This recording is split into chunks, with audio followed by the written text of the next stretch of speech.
La Morning Review des marchés financiers avec Barnabé.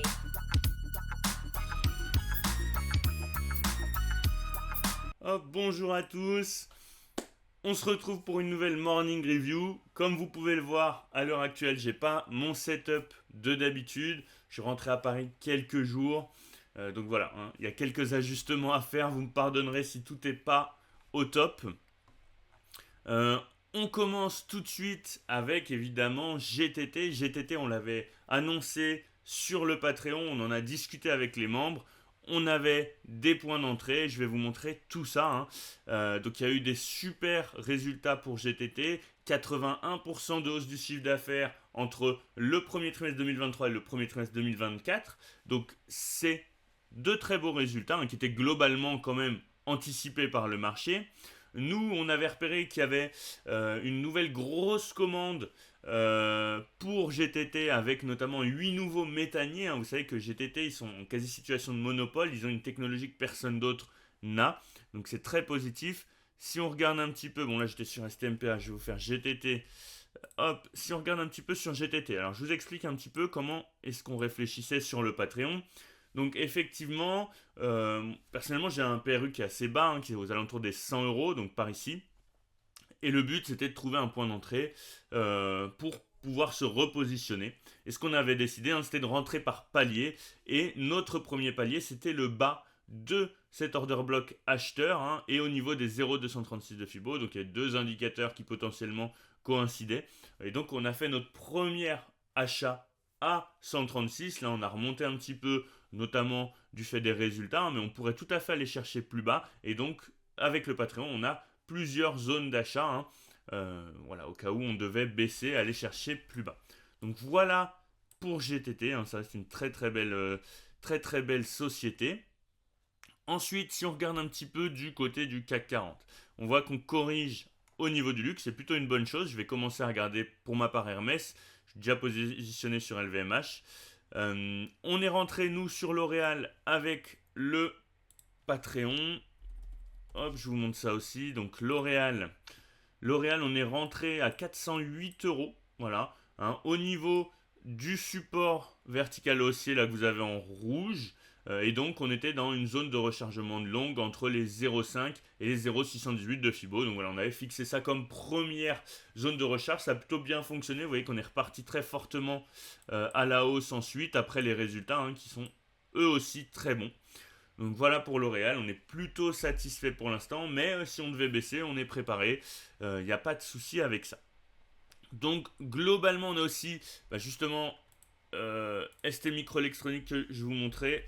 C'est assez particulier pour STM parce que on a une relation un petit peu particulière avec notre support haussier là que vous voyez en bleu. On a tendance à le break et puis à revenir au-dessus. Donc, c'est une relation qui est un petit peu particulière. Et pareil avec la moyenne mobile 200 périodes. Vous voyez, on vient la break, on remonte au-dessus, mais on va jamais chercher trop bas, hein, par rapport à elle.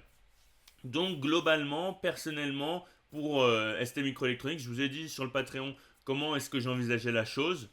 Mais il faut prendre en compte que c'est un petit peu particulier, voilà, en termes d'analyse technique. On est un petit peu là au milieu de rien, hein, finalement, un order block vendeur, un order block acheteur. Donc il faut être prudent, hein. On a un news flow et un marché qui réagit quand même de façon assez intense, hein, vis-à-vis des semi-conducteurs. Donc il faut rester prudent. La prudence est de mise.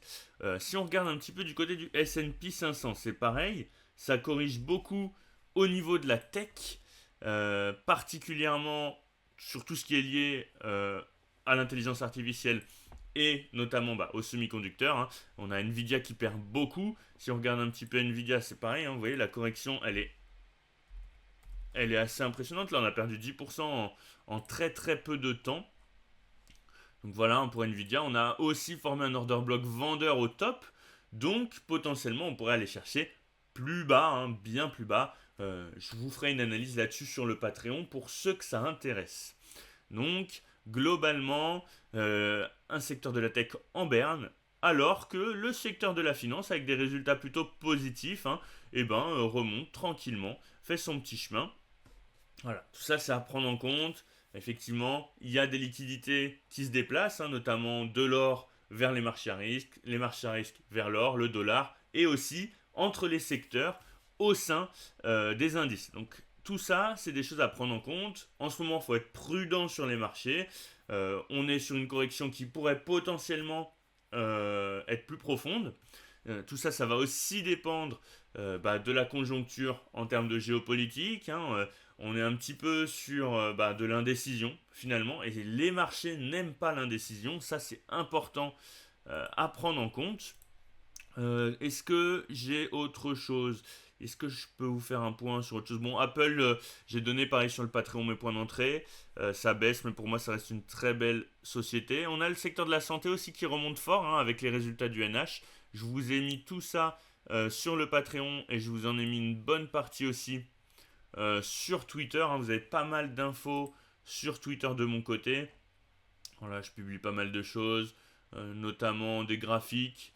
Et puis des infos qui me semblent quand même assez importantes. Et on a eu Essilor, on a eu L'Oréal, etc., etc.